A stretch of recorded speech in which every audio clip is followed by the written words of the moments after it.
In the early hours of May 17, 2024, police responded to a 911 call that would send shockwaves through the quiet town of Bell Ridge, Indiana. What they found inside the Candy residence was something straight out of a nightmare. 4 members of the affluent Candy family, brutally murdered. The only survivor? A quiet 19-year-old housekeeper named Eliza Dorne, a girl no one noticed, a girl no one respected, a girl who had every reason to disappear, but didn't. The Candy family was the kind of rich that made people whisper in diners and stare too long at red lights. Michael Candy, the patriarch, ran a billion-dollar pharmaceutical empire. His wife, Regina, was a former beauty queen with a diamond smile and a venomous tongue. Their children, Tyler and Chloe, were born into privilege and raised without empathy. On the outside, they were the perfect American family. But behind those designer doors, secrets were rotting the foundation. Eliza Dorne had started working for the Candys just 10 months prior. Fresh out of foster care. No parents, no record, no voice. Just a girl with sunken eyes, second-hand shoes, and a job she couldn't afford to lose. Every day she cooked their meals, cleaned their toilets, and swallowed their cruelty. Regina mocked her stutter. Tyler threw food at her. Chloe filmed her sobbing and shared it on private stories. And Michael, he barely acknowledged her existence until he did. 3 months before the murders, Eliza made the mistake of speaking up. She asked Michael for an advance. Her foster brother was sick, needed surgery. Michael laughed. Told her to try crowdfunding like other poor people. 2 days later, her hours were cut. A week after that, she caught Chloe stealing pills from Michael's locked study. When Eliza threatened to report it, Chloe smiled and said, "You think anyone would believe you over me?" But Eliza had been watching, listening. She knew where the bodies were buried, and not just metaphorically. In April, she started documenting everything. Audio recordings, hidden camera footage, Michael forging signatures, Regina screaming racist slurs at vendors, Tyler bragging about hitting a homeless man with his car, Chloe selling oxy to her classmates. Eliza wasn't planning revenge. Not yet. She was just preparing for survival. But something changed on May 10th. That was the day Eliza found a USB drive in Michael's study, hidden inside a hollowed-out Bible. What was on it? A ledger, names, dates, offshore accounts, payments to silence victims of a failed drug trial, one that left dozens dead. It was enough to put Michael away for life. Eliza copied the files, put the originals back, and for a week, she waited. Waited for the right time. Waited for someone to ask her why she was suddenly smiling when she poured their coffee. No one did. On the night of May 16th, the Candys hosted a dinner party. Politicians, lawyers, a judge. Eliza served wine and smiled. No one noticed the extra cameras. No one noticed the key she took from Michael's blazer. By 1:37 a.m., the guests were gone. By 2:06, the house was silent. And by 2:31 a.m., the screaming began. Neighbors reported hearing loud bangs, then silence, then more screams. When police arrived at 2:53, they found the front door ajar. The kitchen was smeared with blood. Michael was face down in his office, a letter opener in his throat. Regina was sprawled on the stairs, her skull fractured. Tyler, stabbed over a dozen times. Chloe, suffocated with her own silk scarf. And Eliza, curled in the corner of the pantry, trembling, silent, covered in blood that wasn't hers. At first, detectives assumed she was the killer. It made sense. She was alive. They weren't. But then came the footage. The audio. The digital trail that led from Michael's office to government emails and wire transfers in the Cayman Islands. Suddenly, the Candys weren't victims. They were villains. And Eliza? She was a witness, maybe even a hero. The coroner's report revealed something chilling. Michael had been poisoned hours before the stabbing, a rare compound only available to licensed labs, the same compound Eliza had cleaned up weeks earlier from his spilled prescription. The same compound that caused hallucinations, seizures, and violent aggression. Michael Candy had killed his own family before Eliza ever screamed. But here's where it gets darker. Eliza didn't just survive that night, she set the stage. She didn't poison anyone. She didn't stab them. But she let the truth walk in uninvited. The pills Chloe had stolen, laced, the food Tyler devoured, dosed. Eliza didn't kill the Candys. She just handed them the mirror and watched what happened when they finally saw themselves. Police never charged her. There was no evidence she committed a crime. In fact, the DA called her testimony instrumental in uncovering one of the biggest corporate frauds in Indiana history. Michael's company dissolved. Regina's assets seized. The house burned down 2 weeks later in what fire officials are calling suspicious. Eliza vanished shortly after. No forwarding address, no interviews, no trace. Just a letter to the lead detective that read, "They taught me silence. I taught them consequences." But here's the part that keeps people up at night. 3 weeks ago, an anonymous Reddit user posted new footage from a camera never recovered in the original investigation. In it, Chloe Candy, half-conscious, whispers something to Eliza in her final moments, something too distorted to make out. But Eliza's reply is clear. She leans in, looks Chloe in the eye, and says, "You think this is justice? I haven't even started." In the months following what the media called the Candy Family Massacre, the town of Belridge tried to move on. The Candy Mansion, once the symbol of elite corruption, was reduced to ashes, investigations wrapped, assets frozen, executives arrested. The town breathed, but only for a moment, because justice, real justice, hadn't finished writing its name in blood. Eliza Dorne had vanished without a trace. No ID, no credit cards, no known family. But to those who had known the Candys, her shadow still lingered. Like smoke after fire, a whisper of unfinished business. And then in September 2024, 4 months after the murders, another body turned up. It was Travis Dandridge, Michael Candy's former CFO, found in his luxury condo outside Chicago. Wrist slit, a note taped to his chest. Clean hands still drip if you drown the truth. The handwriting matched the letter Eliza had left for the detective. That was the first thread. The second came days later, when an investigative journalist named Bethany Lark received a brown envelope in the mail. No return address, no note, just a thumb drive. On it, 62 gigabytes of internal Candy Corp data, clinical trial cover-ups, bribery contracts, unpublished side effect reports, and then patient logs, names, ages, death certificates, dozens of them, most of them poor, all of them silenced. Bethany published everything. Within hours, it went viral. And suddenly, Eliza wasn't just the girl who survived a massacre. She was the face of something bigger, something dangerous. The question wasn't, where is she, anymore? It was, who is next? Because if you looked closely at the files, you'd notice a pattern, a list, a sequence. Every name tied to the company's darkest decisions. Everyone who helped cover it up. Everyone who got rich while kids died in hospital beds. And as autumn turned to winter, those names started vanishing.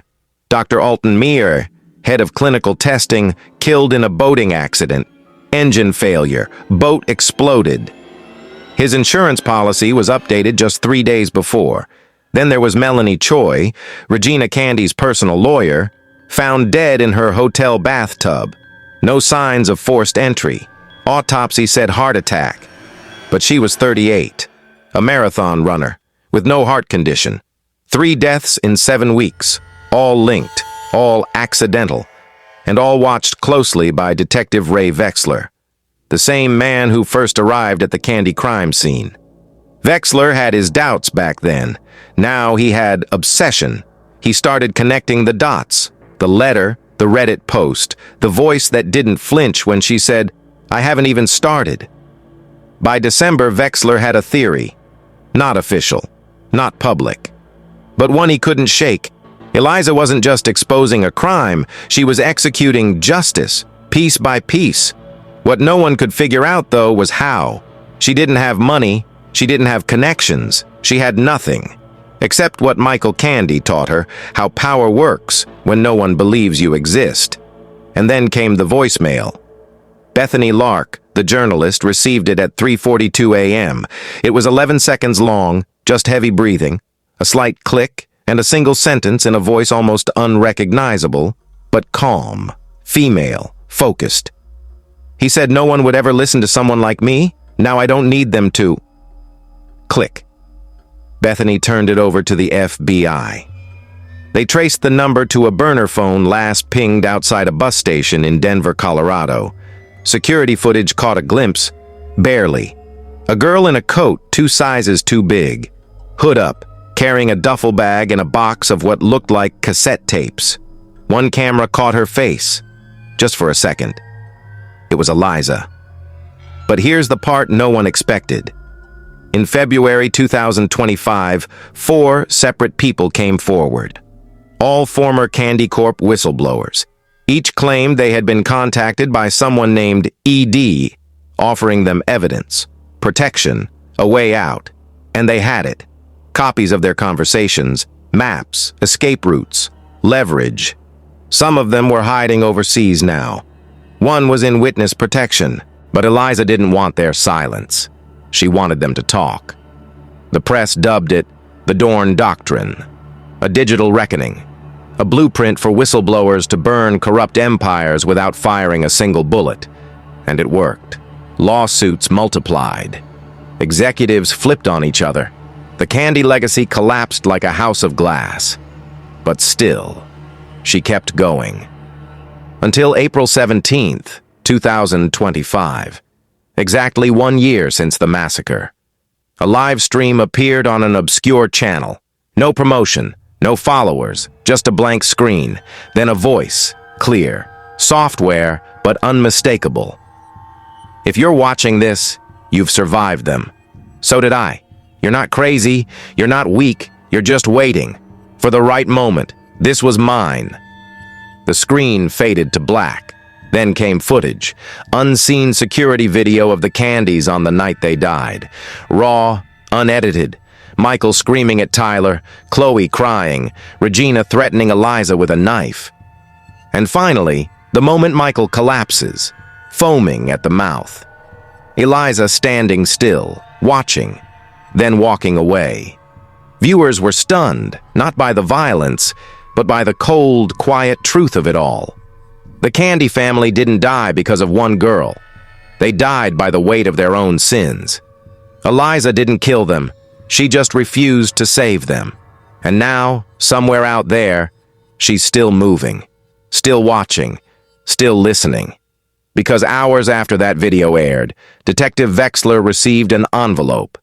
Inside, a single Polaroid, a woman in a hospital bed, unconscious, unfamiliar. But on the back of the photo, a note. She's next. She thought no one remembered her part.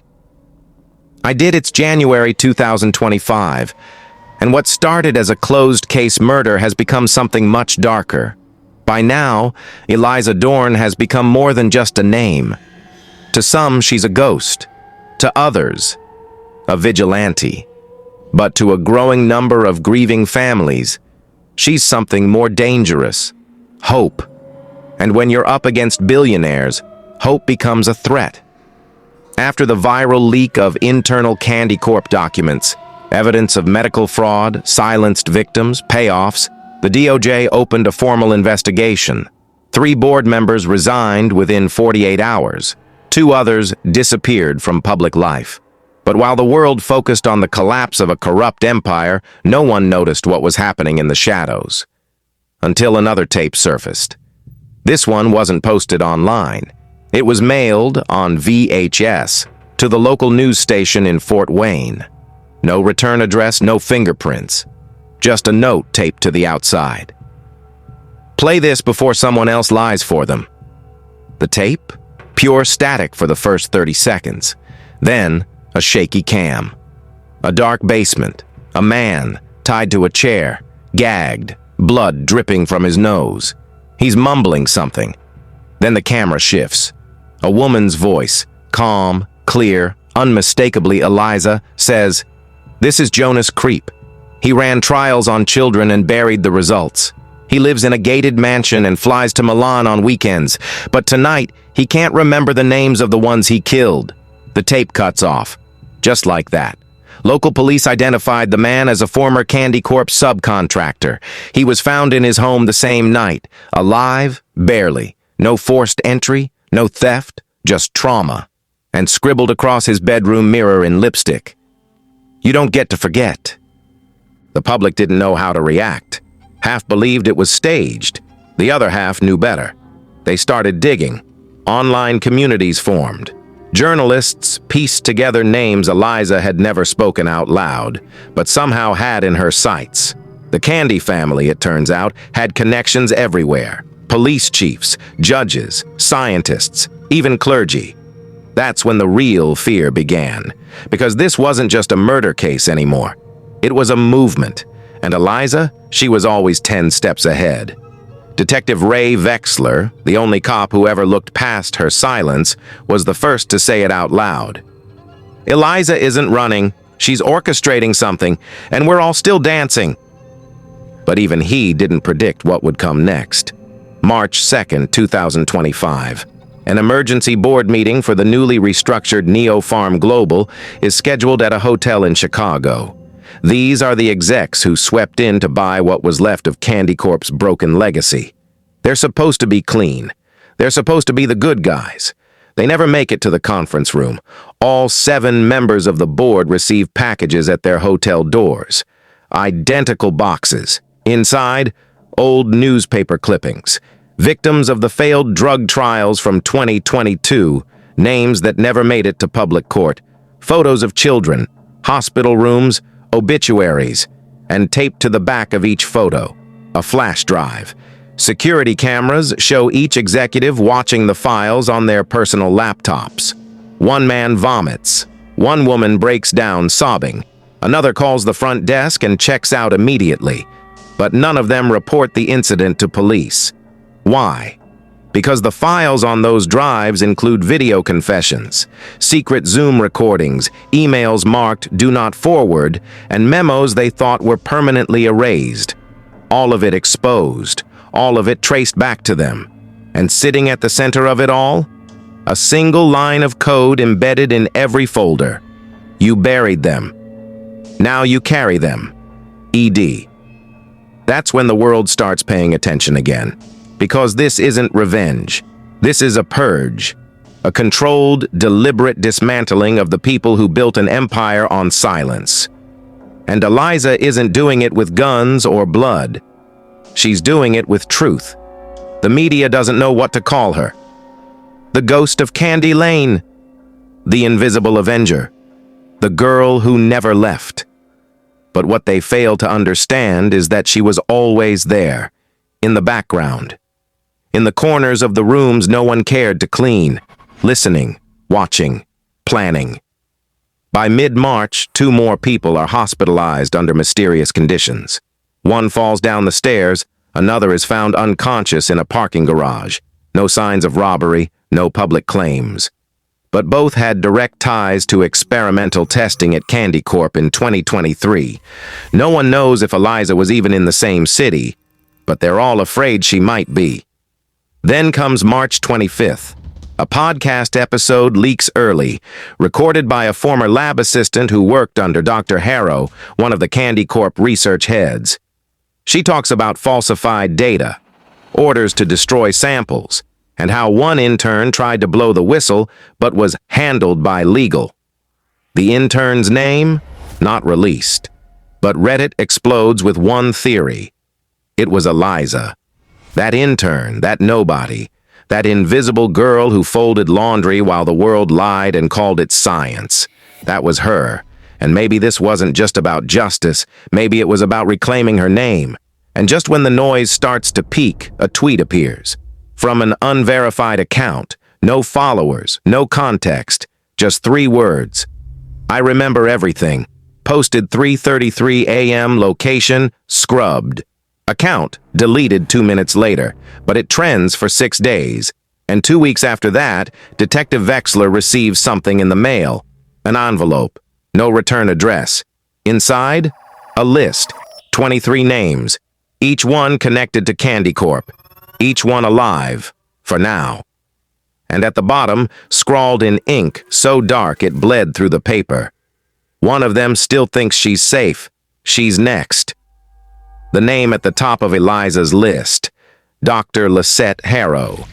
To the public, she was a brilliant researcher, a quiet hero in a lab coat, co-developer of Zenivax, the anxiety drug Candy Corp launched in 2022, marketed as revolutionary, fast-tracked by the FDA, approved in record time. But behind closed doors, Zenivax was something else. An experiment, a trial hidden inside a treatment. And the ones it harmed? They never even knew they were part of the test. By April 2025, Dr. Harrow was retired, living in a private care facility in upstate Michigan. She had suffered a stroke 2 years earlier. Comatose, bedridden. No family allowed to visit. The world believed she was gone. But someone knew she wasn't. Because a week after Wexler received the list, security footage from the care center showed something no one could explain. April 19th, 2:11 a.m., a woman in nurse's scrubs enters Dr. Harrow's room. She's not on staff. Her face isn't visible. She doesn't touch anything, just sits by the bed for 7 minutes. Then she whispers something right into Harrow's ear and leaves. No alarms, no signs of entry, no trace. But when the nurse on duty checks the room an hour later, she finds Dr. Harrow awake, not just blinking, speaking. The coma is over. Doctors call it a medical miracle. Detective Wexler doesn't. Because when Harrow opens her mouth, the first thing she says is, "I saw her." She's still the same, but her eyes were colder. The second thing, she said she forgave me. The third, but not all of us. Within 48 hours, the press descends. Headlines explode. Comatose scientist awakens.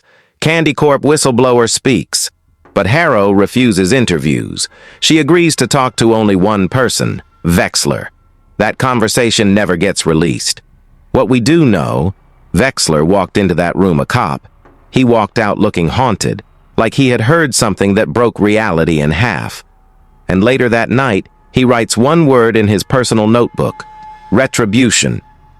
Here's where it gets darker. That same night, an encrypted file surfaces online, an audio confession. The voice, Lisette Harrow, weak but clear. She admits to suppressing data from the Zenivax trials. She names executives, mentions 23 deaths, and something else, a name the public's never heard before. The Ascension Protocol. According to Harrow, it was the Candy family's final project, a neurological enhancement treatment masked as anxiety relief. But it wasn't just medicine, it was modification. The test subjects, orphans, terminally ill teens, people no one would miss. And one of them, a girl named Eliza Dorne. Yes, that Eliza. She wasn't just a housekeeper. She wasn't just a survivor. She was one of their earliest victims. They tested on her, then wiped the records, then hired her to keep her close, to monitor, to control, to erase. But Eliza remembered. She always remembered. And now, she was returning the favor. 2 days after the leak, Harrow disappears from the care facility. No signs of struggle, no broken locks. Her IV was removed cleanly. All security footage from that night, corrupted, all backups, deleted. And in Harrow's empty bed, someone left behind a single item, an origami crane, made from a torn page of her old research log. In red ink, a note. You woke up. That means you get a choice. They won't. To this day, no one knows where Harrow went. Some say Eliza let her live. Others believe the forgiveness was just the setup for something worse. But what's undeniable? The hunt isn't over. Because on April 30th, a new message is sent to Wexler's encrypted email. No words, just a photo, a luxury gala in D.C., dozens of people smiling, all former Candy Corp investors.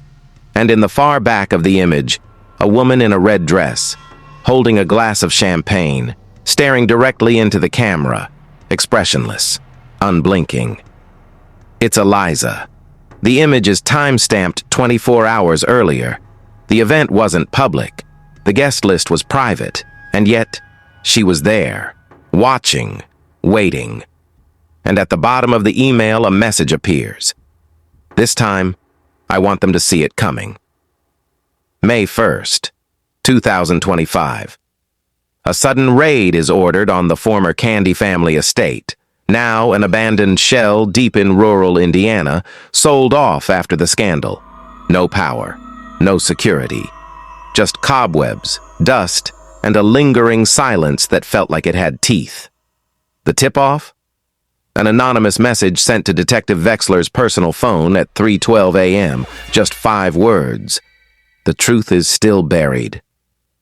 Agents sweep the house. They find nothing for hours, until one of them notices a distortion in the floorboards of the East Wing library, slight warping like something had been ripped out and put back. They tear it up. Beneath it, a shallow grave.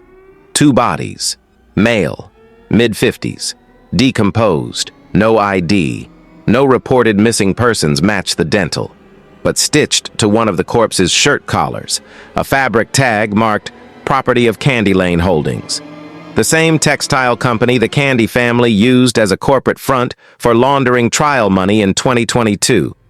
In the corner of the crawl space, they also find an old plastic lunchbox, child's design.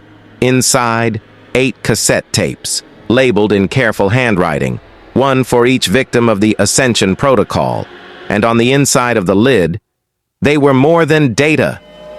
The FBI confirms it. Eliza knew where the bodies were. She didn't kill them. Coroners said the remains predated the first massacre by at least a year. But she led them there. Why? To prove she knew more than they did. To prove they were never in control. But that wasn't the only discovery.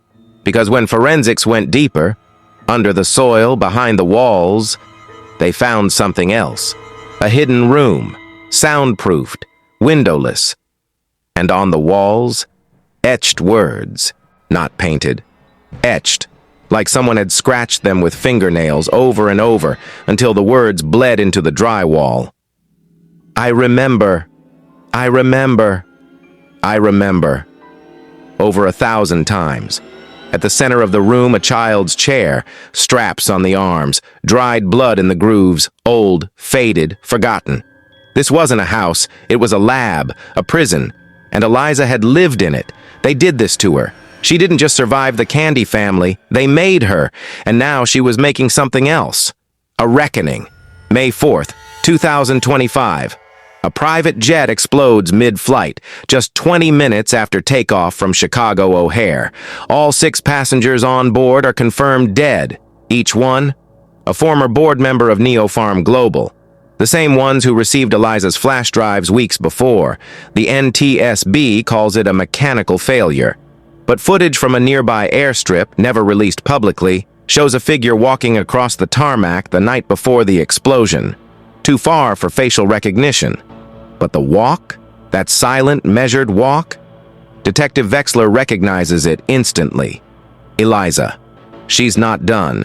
Because 2 days later, another tape surfaces. This one hand-delivered to a local newspaper in Baltimore. In it, a man, middle-aged, panicked, is strapped to a chair in a dark room. He's pleading, rambling about trials in Guatemala, experimental sleep deprivation, missing charts. We were just following protocol, he sobs. Eliza's voice behind the camera, calm as ever. Do you know what it feels like to scream for help and hear nothing back? You do now. The camera tilts. We see her hand. She holds a photo. A little girl, big eyes, crooked smile, wearing a Candy Corp visitor badge. Eliza says nothing. The tape ends. Police identify the man, Theodore Honeycutt, ex-director of clinical operations. Hadn't been seen in weeks. His body turns up 2 days later, suicide, or so they say, except for the note found near him. She forgave me. I couldn't. At this point, the government launches an internal task force, CANDORA, Candy Corp Domestic Retaliation Analysis. It's not public, but leaked emails confirm it. Eliza Dorne has been classified as a level red autonomous threat. Translation? They're scared. They don't just want to catch her, they want to erase her. But here's the irony. Every attempt to find her leads to another revelation. Every person they question ends up turning on someone else. Every door they open, she's already gone. And now she's toying with them. Because May 9th, 2025. Detective Wexler receives a package. No return address. Inside, a single USB, one file. Surveillance footage. Grainy but unmistakable. A school playground. Children laughing. Bright sun. And there, on a bench beneath a tree, Eliza, older, smiling, hair pulled back, reading to a little girl who looks exactly like the one in the photo from the last tape. The file name? Cycle broken. The message: she's not just destroying the system, she's replacing it, building something in the ashes, something they can't touch. But then, just when it seems like Eliza's slipped through for good, one final twist. In the footage's final seconds, Eliza looks up, right at the camera, right through it, and smiles. Then she mouths something, only one word, no sound. But lip readers agree. She says, "Next." June 3rd, 2025. After months in the shadows, whispers begin to rise. Eliza Dorne has a weakness. A name starts circulating among encrypted forums, deep web chatter, rogue FBI transcripts leaked by someone from the inside. The name? Detective Miles Wexler.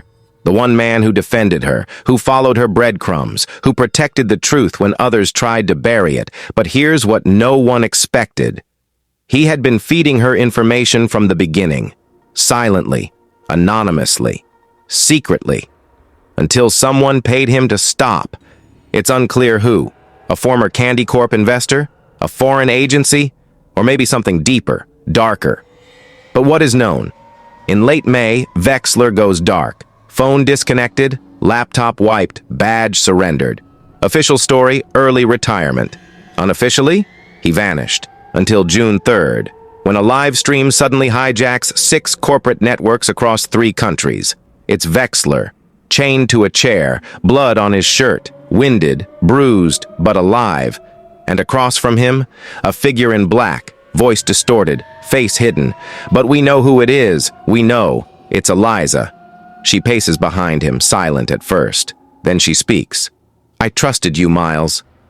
You were supposed to protect the truth, not trade it." Wexler is crying now, begging. "They threatened my daughter, my real daughter. What would you have done?" Eliza pauses, then holds up a small silver locket, opens it. Inside, a photo of that little girl from the school footage. "I made a promise to every child they hurt, including yours." She drops the locket into Wexler's lap and says the last thing he ever hears. But promises have consequences. The screen cuts to black. 20 minutes later, Wexler's body is found in a warehouse in Brooklyn. No signs of forced entry, no security footage, but on his chest, in red ink, he broke the cycle, then tried to rebuild it. The fallout is immediate. Eliza Dorne becomes the most wanted individual on the planet. Interpol, CIA, private military contractors, all hunting her. But none of them catch her. Because she isn't hiding, she's already moved on. Because that same day, across the country, in a small town outside San Diego, a new foundation is registered under a false name, nonprofit. Mission statement: supporting victims of medical exploitation. The logo? A single red origami crane. And the first name on the board of directors? Lisette Harrow, alive, untried, unpunished, but not free. Because her signature on the registration is shaky, office almost forced, and listed under authorized personnel. A woman named Claire Dorne, fake ID, clean record. But her photo? It's Eliza. Older, sharper, still watching, still moving, still building something the world doesn't understand. And the final nail? 3 weeks later, a mass email is sent to every registered Candy Corp shareholder. No threats, no rants, just a single image. A childhood photo of every Ascension Protocol test subject, smiling, before the trials, before the needles, before the betrayal, and one final line of text. You thought this was vengeance. You were wrong. This was justice. Then, silence. No more messages, no more tapes. Eliza Dorne vanishes. Some say she died in the final explosion that took out the last Candy Corp data vault. Others believe she's still out there, under another name, in another fight. But no matter what you believe, one thing is undeniable. The Candy family empire is gone. Burned from the inside, by the very girl they tried to erase, and somewhere in the ashes of their empire, a woman in red watches the world rebuild, quiet, patient, waiting, because if history repeats itself, she'll be ready. As the dust settled, Eliza vanished, leaving behind a legacy of fear and hope. The candies were gone, but their shadow lingered. For some, Eliza was a symbol of justice, a testament to the power of truth. For others, she was a reminder of the darkness that lurks beneath the surface of seemingly ordinary lives. The question that haunted Belridge was, what happens when the line between justice and vengeance blurs? And who gets to decide where that line is drawn? Please share your thoughts on comment section and subscribe for more.